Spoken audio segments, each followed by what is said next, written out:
Over the past several weeks, I have received many questions about potty training and crate training. In this video, I'm going to focus a little bit more on crate training, how to do it appropriately, the benefits of it, and some other options just in case you're not comfortable with crate training. Let's actually get to a couple of the questions that have been asked. The first one is from Amanda, and she says that she has a 10-week-old Chihuahua puppy that is peeing and pooping in one section of the kennel and sleeping in the other. How can she keep this from happening? Well, simple solution is to purchase a divider. You want to make sure that that crate is small enough for your pup to stand up, turn around, lie down, and that's it.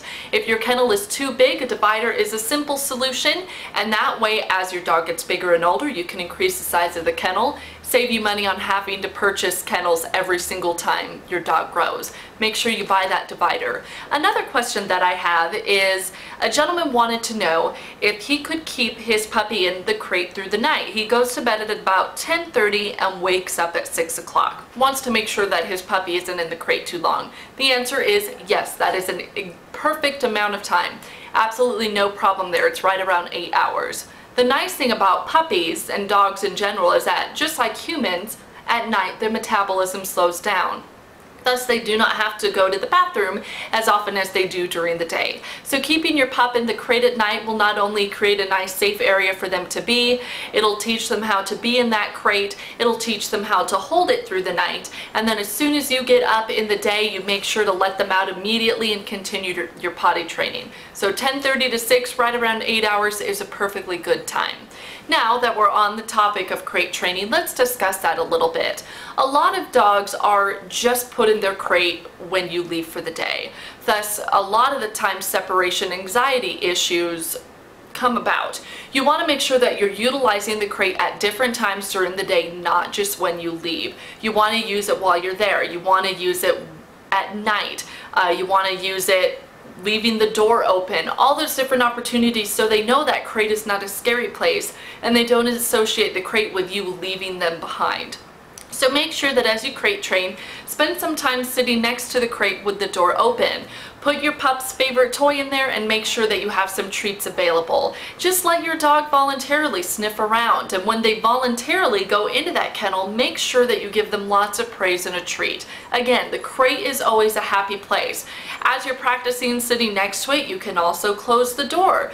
Make sure that when you do that, you say kennel or you say crate, whatever word that you prefer, shut the door, walk away for a few minutes, come back with a treat and lots of love. Make sure though that you do not let them out of the crate until they calm down. So if they're throwing a fit, crying, barking, thrashing around, do not let them out until they have calmed down a little bit. You will notice that most dogs will throw a fit, stop to make sure that you're listening, and then throw a fit again. So you want to make sure when they stop that behavior that you let them out.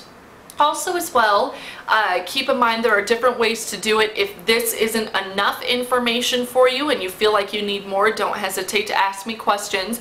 But this is fairly basic as far as crate training them. It just takes some consistency and some work on your part. Now, if you're comfortable with crate training, that's perfectly fine, it's your decision. You still need to make sure that your dog is confined during the day while you're gone, or has a safe place to go if you can't watch the puppy at all times. So you can use a dog play area, exercise pen. One area can have newspapers or potty pads, and the other area can be their bed, toys, and water. You want to make sure it's not too big because they need to know the distinctions of where they're supposed to go to the bathroom and where they're supposed to sleep.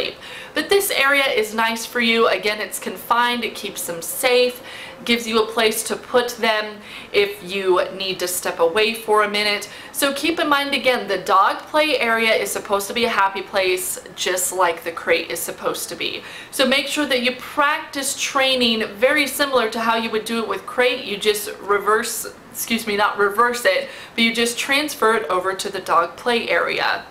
And as they get bigger, you can increase the size of that play area. And some dogs as well earn the privilege to be able to be loose at all times because they have fully earned your trust.